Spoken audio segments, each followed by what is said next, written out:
Megan and today I'm here to bring you a book review of Baby Doll by Holly Overton.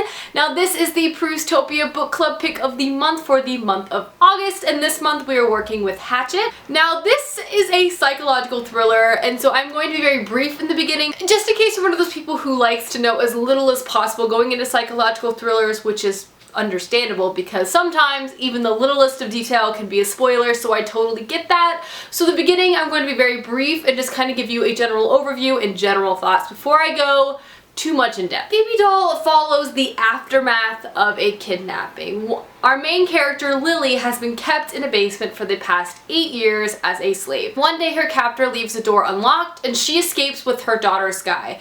And the story follows the aftermath of this event, but it also follows the perspective of her kidnapper, her mother, and her twin sister. The flap of this book I find to be slightly misleading because they say this book is for fans of Girl on the Train and Gone Girl, and perhaps they're similar in terms of it's a suspenseful story, but I would much more liken this to something like Room by Emma Donoghue than any other story, just based on the similarities there. There is no like major plot twist in the middle of this. This is more like tense, psychological, and emotional than like a Gone Girl story, which is dark in a very different way in my opinion.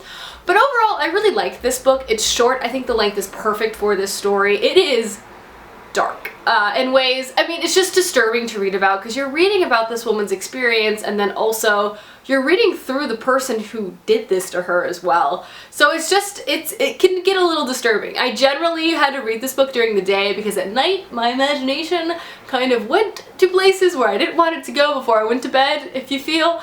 Overall, I gave this story a 3.5 out of 5 stars. I found it to be very entertaining. Such a fast read. It's very gripping. You're on the edge of your seat the whole time because you are just stressed out, to put it simply, stressed out. And I thought it was a really good thriller, psychological, emotional aftermath story. I really enjoyed it, and I'm excited to talk about all the spoilery details because this book is chock full of them. But again, in the first part of this video, I wanted to stay pretty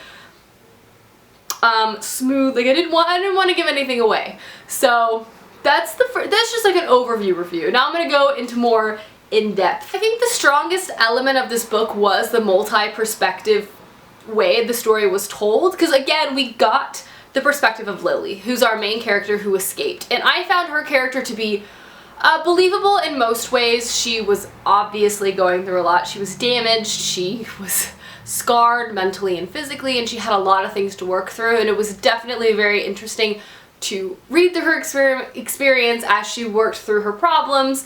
But on top of that, it was also really interesting to have her twin sister's perspective and her mom's perspective because tragedy, while obviously Lily had the blunt of the tragedy done upon her, but obviously Lily's kidnapping was going to affect her family in a lot of ways too, and you got to see the aftermath of that by reading through these perspectives. Abby, her twin sister, had a whole slew of guilt associated with the kidnapping, as well as just guilt in life in general, like why wasn't she chosen, how can she ever like live with herself if her sister's gone through this. And it's just an interesting thing to see and read through because we see someone who loves her sister so much and blames herself so heavily for it, and you get a read through to see if will she ever forgive herself. And then we also have the mother's perspective of, again, losing a child is something I hope to never have to experience, but it's hard, obviously, on an entire family. So you had that interesting perspective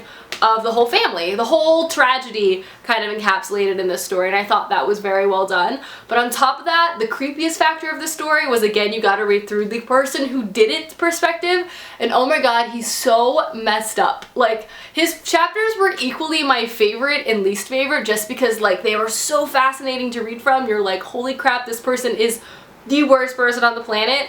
But it also stressed me out because I was like, oh no, I don't want anything to happen again. Like, I hate him. So I think that book did a really good job in dealing with all of the different perspectives, and it also kind of fleshed out the story, I thought, in very interesting ways, so I really appreciated that. Overall, I found the story to be really gripping.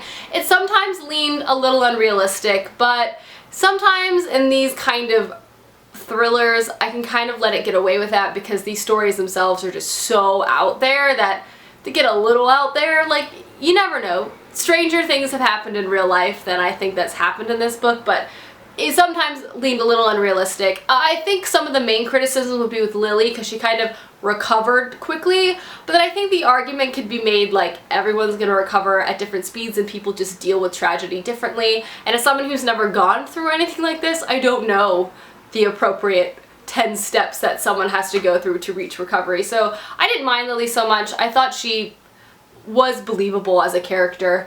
But overall, I really liked this book. I thought it was a good read. I thought the pacing was great. I thought the multi-perspectives were great. The chapters were really short, which again just propels you through the story so quickly. It's not even 300 pages.